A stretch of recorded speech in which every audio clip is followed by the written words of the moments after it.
ผสมก็มีเกลือครึ่งบวงกาแฟน้ำตาล1บวงแกงคะนอ1บวงแกงผงฟู1บวงแกงพริกไทยดำครึ่งบวงแกง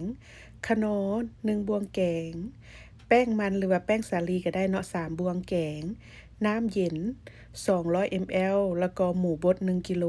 สำหรับเครื่องปรุงสามารถปรุงตามใจมักบ่ว่าสิใส่ซีอิ๊วใส่ซอสหอยก็ได้เนาะแล้วแต่ความมักเลยทุกคนนี่นำเอาเครื่องผสมทุกอย่างลงไปในโถปั่นเนาะแล้วก็น้ำนี่จะค่อยๆใส่เทื่อละหน่อยบ่ใส่หมดบาดเดียวเด้อ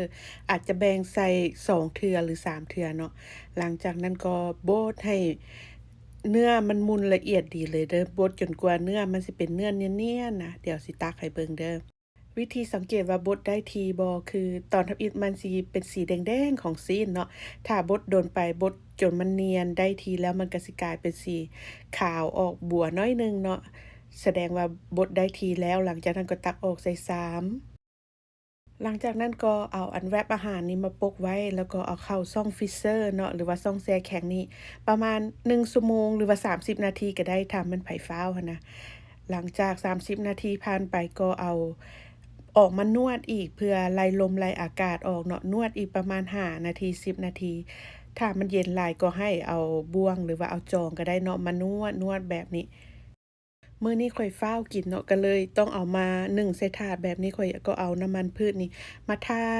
ให้มันทั่วกับถาดเลยเนาะเพื่อข้อยย้าน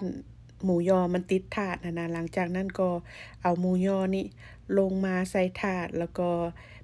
แป้งๆเกลี่ยๆมันเนาะให้มันเนียนๆหั้นนะแล้วก็เน้นๆมันแหน่อยากให้มันแน่นหั้นนะ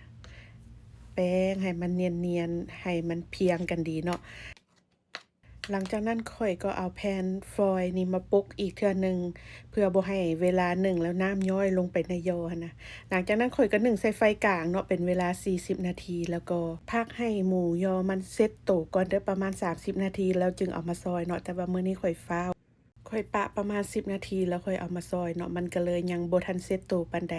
ข้อดีการเฮ็ดหมูยอถาดก็คือแล้วไวเนาะแต่ข้อเสียก็คือ ถึงสิทาน้ำมันใส่ถาดแต่มันก็ยังติดถาดอยู่แล้วก็บ่เป็นรูปทรงงามปานใด